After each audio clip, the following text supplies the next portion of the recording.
Hello, what is up, Carbon Nation? Yeah, I just said Carbon Nation.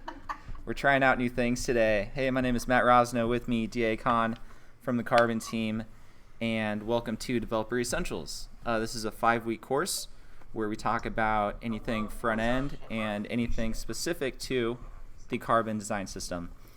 Just some quick logistics here before we get going. This is recorded. It's on YouTube Live.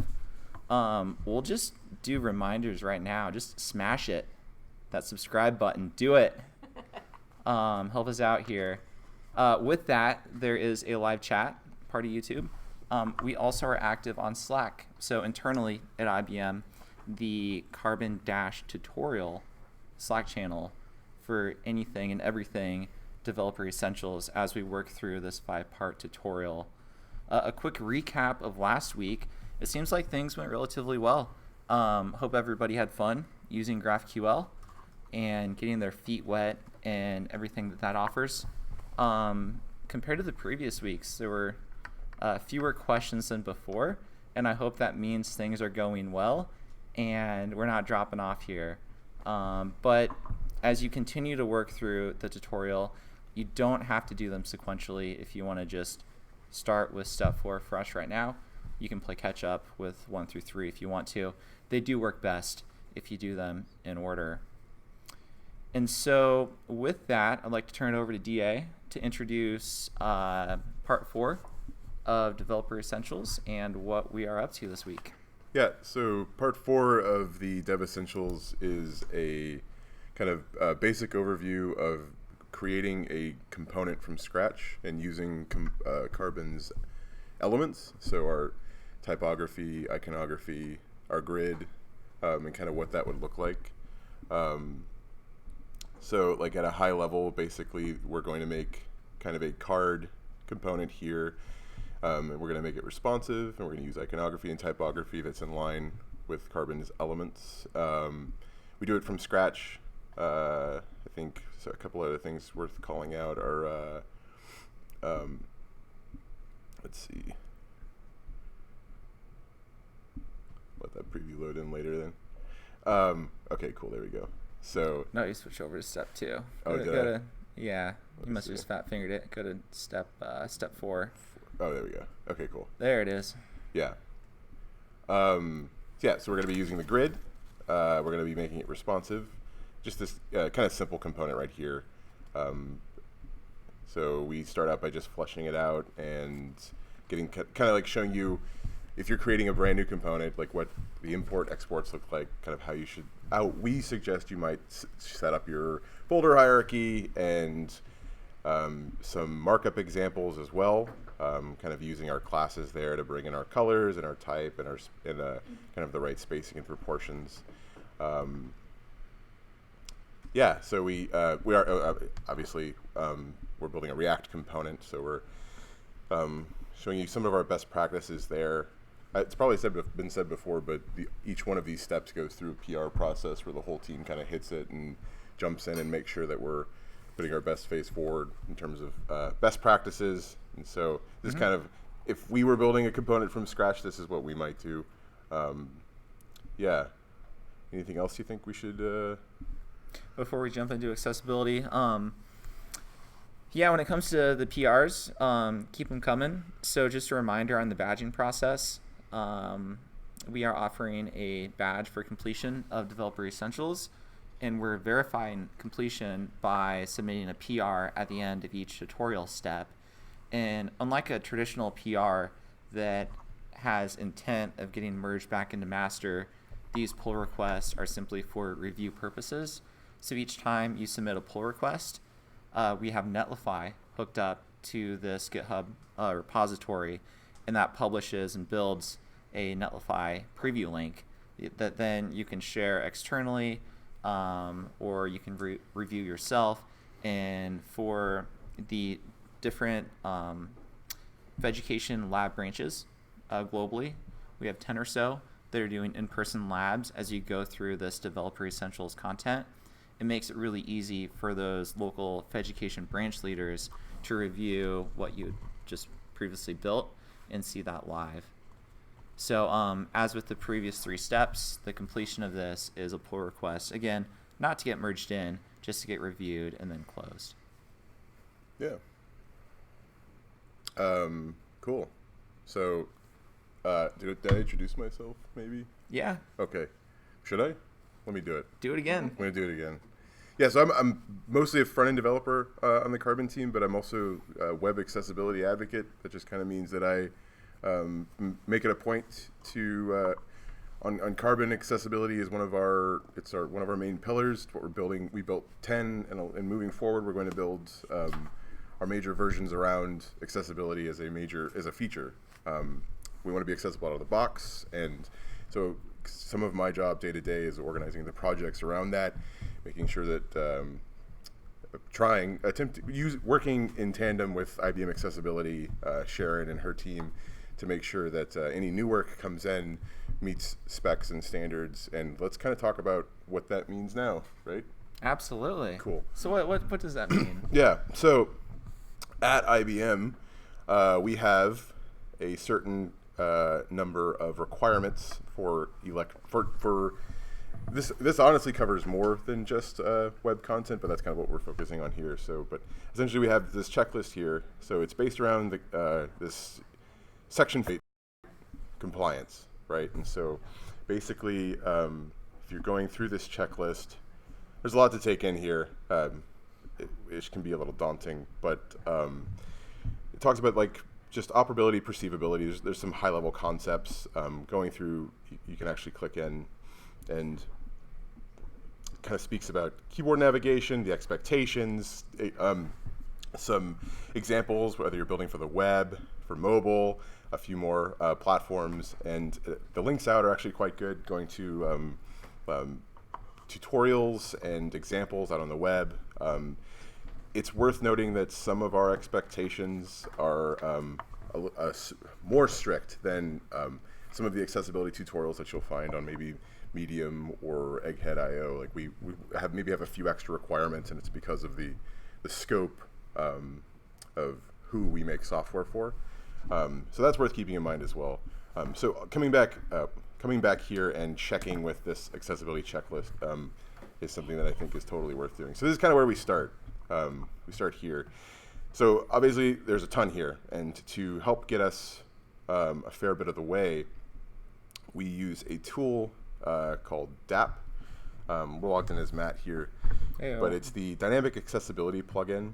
And so basically what this plugin looks like, do we have that better screenshot? Yeah, let me pull it up quickly. Sorry.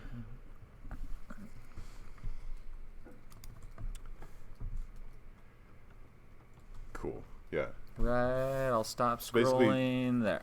DAP is a Chrome extension that you can run on any web page, and it will call out a few different levels of violations. It calls out potential violations, and it also suggests some manual checks. It's pretty helpful for finding some low-hanging fruit and like big glaring accessibility problems.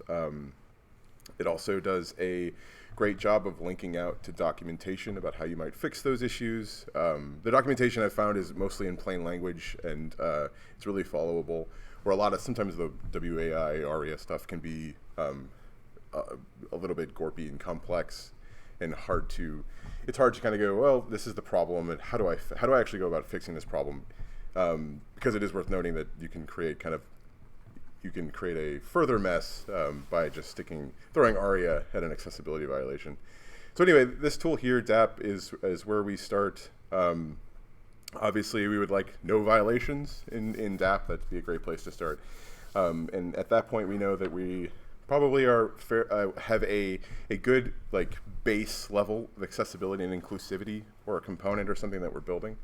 From there, the next thing we do is we kind of look to our peers in the industry and look to guidance by like W3, and we kind of see what are some higher level expectations for components on the web, their usability requirements and things like that. And so there's like 3 gradations of accessibility testing that we do. There's AVT1, which is DAP, which is what we just talked about. So it's kind of like automated testing, whether with tooling on your own side or with DAP. Then AVT2, so it's keyboard interaction. We're looking at things like how the user can interact with the component using just the keyboard.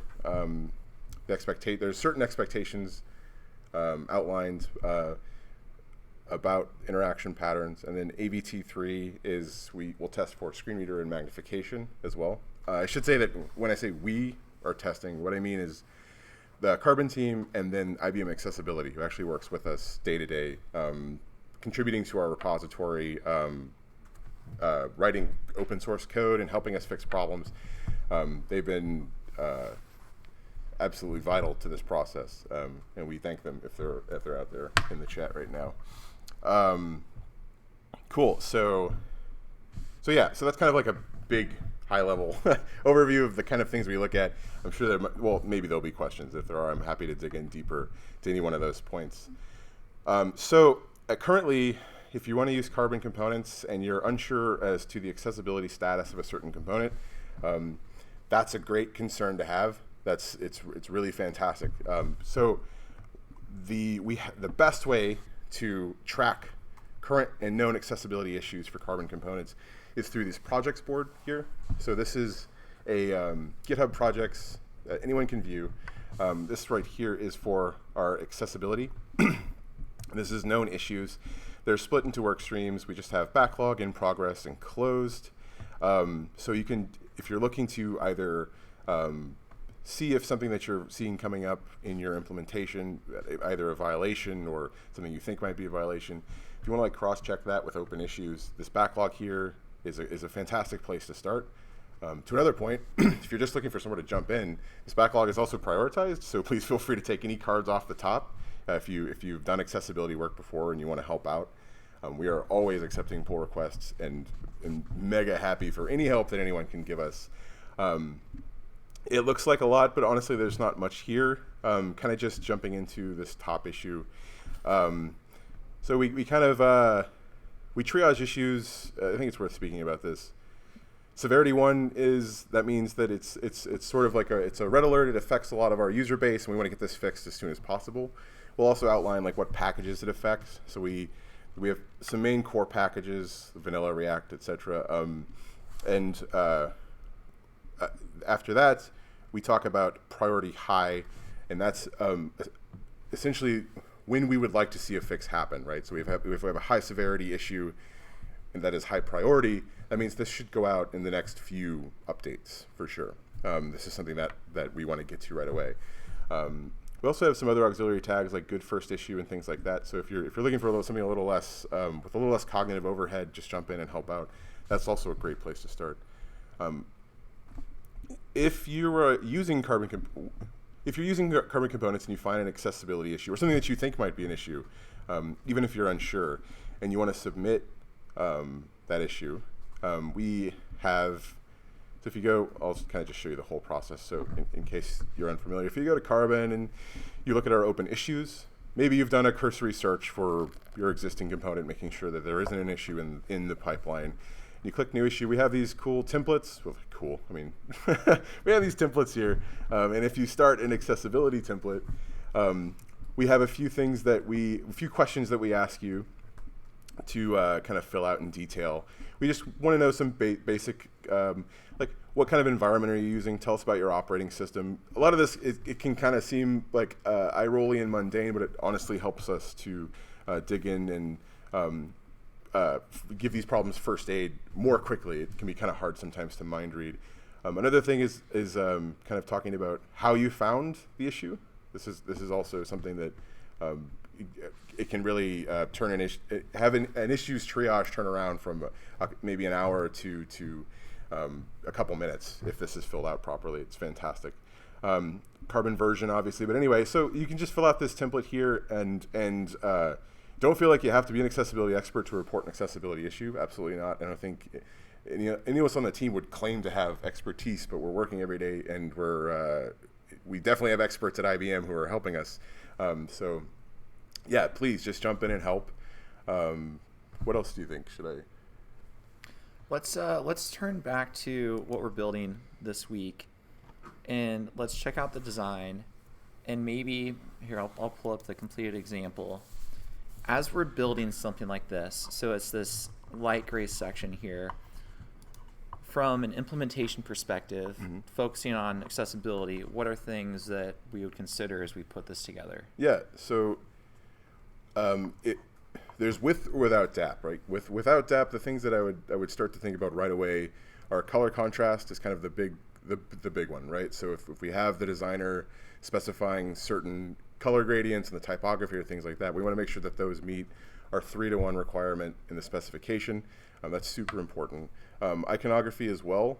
There's a lot of good guidelines around iconography in use in the IBM principles, concepts of perceivability and such. Like, if basically the icon needs to be accessible at a high level. Would you expect these 3 icons to get read so by a screen reader? So that, or are they just supplementary to? So in this implementation here, these seem to me like supplementary icons, and so I think that what I would want the content here to be is the actual the card body and the card heading. That's the important thing here.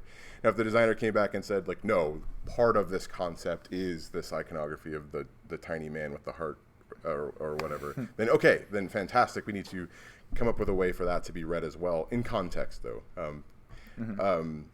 I think that another point that we've been contending with in the updates to 10 is high contrast in Windows, which is a tricky subject. And we have a patch, I think it was either 1 or 2 patches ago that went out that basically patches in high contrast mode support for iconography. We were finding some of that failing. And that was kind of a tough thing to catch. We've been working with a few teams reporting issues.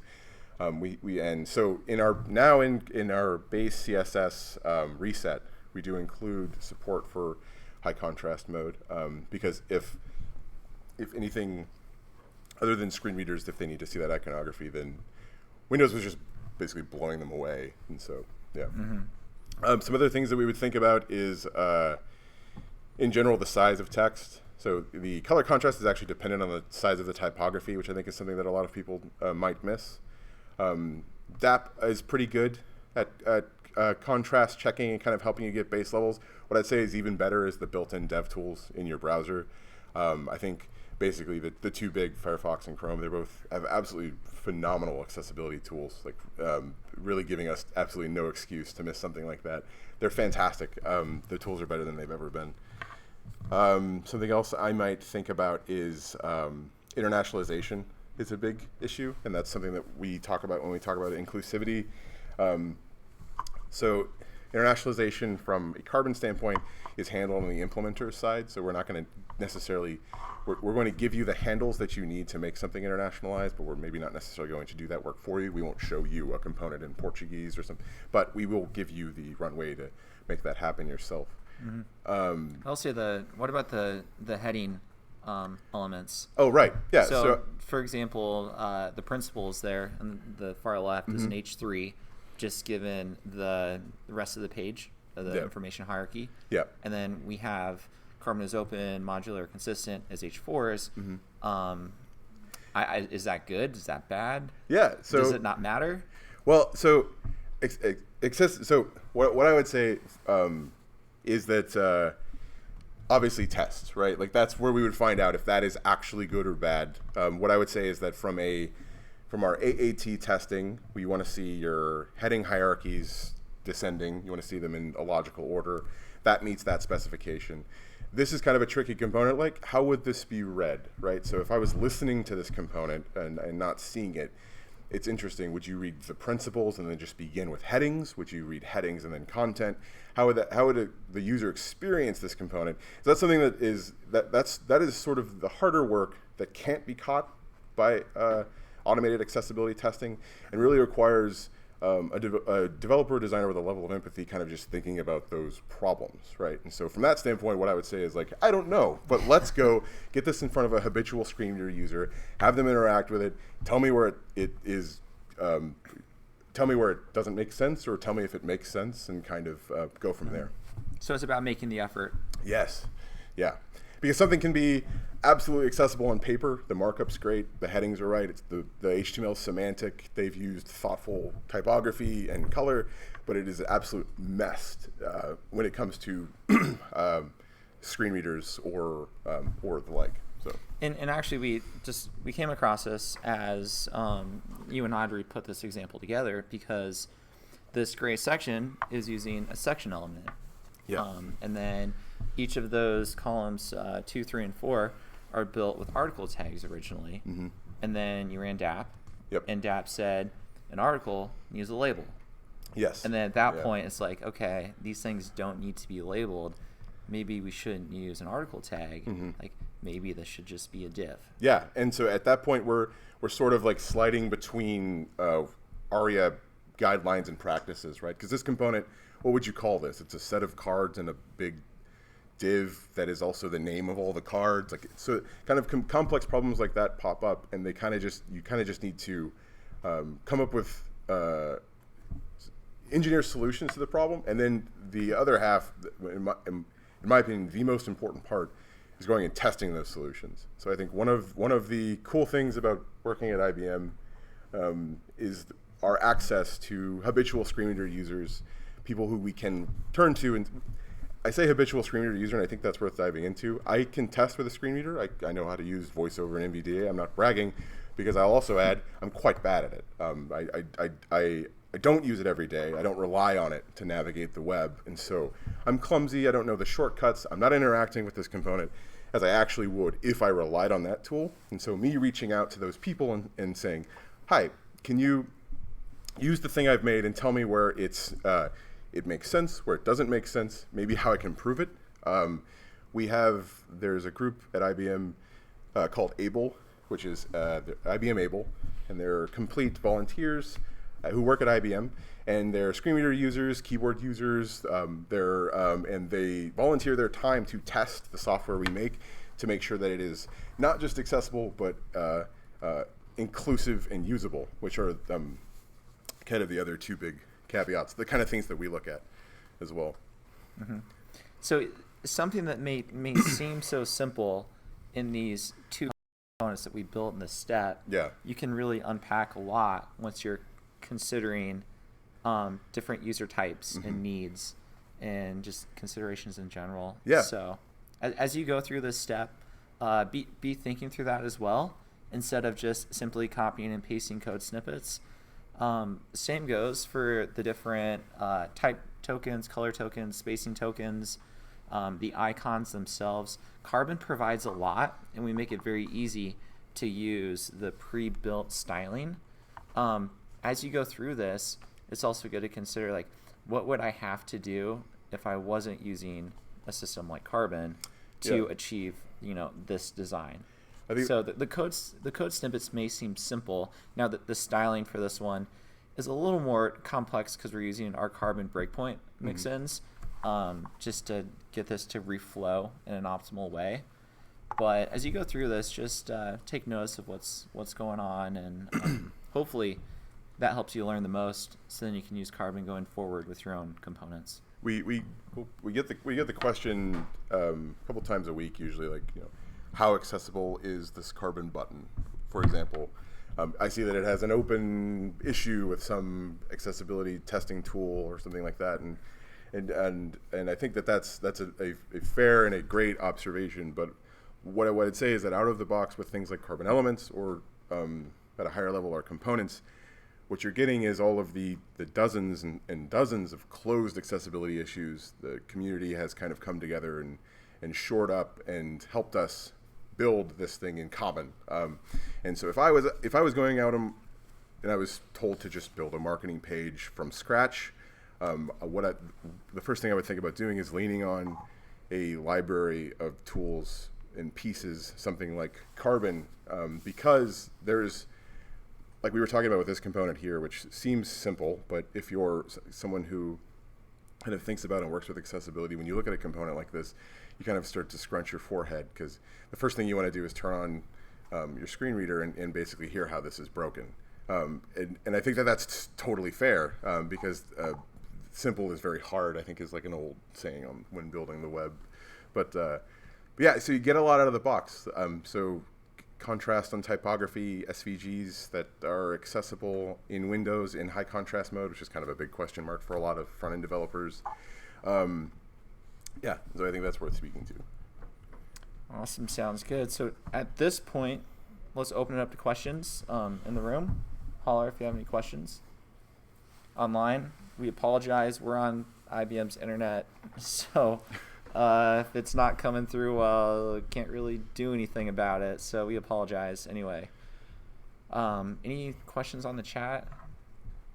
No questions. Sharu, thanks for the shout out. That's great.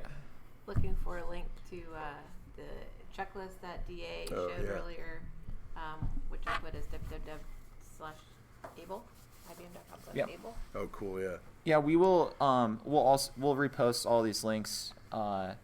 In the Carbon tutorial Slack channel, and we'll close it on a slightly different swag note. We appreciate everybody learning with us as we put this material together, and we appreciate people using Carbon and contributing back to Carbon. And as a way to say thanks, with the Developer Essentials series, we're going to be shipping out free t-shirts to anybody who completes all 5 of the tutorial steps. So we're putting together the final details for that right now, but complete 5 PRs through the Carbon tutorial, get a t-shirt. It's that simple, and we're excited to get some merch out there. So thank you everybody for joining today, and we will see you next week. Thank you. See ya.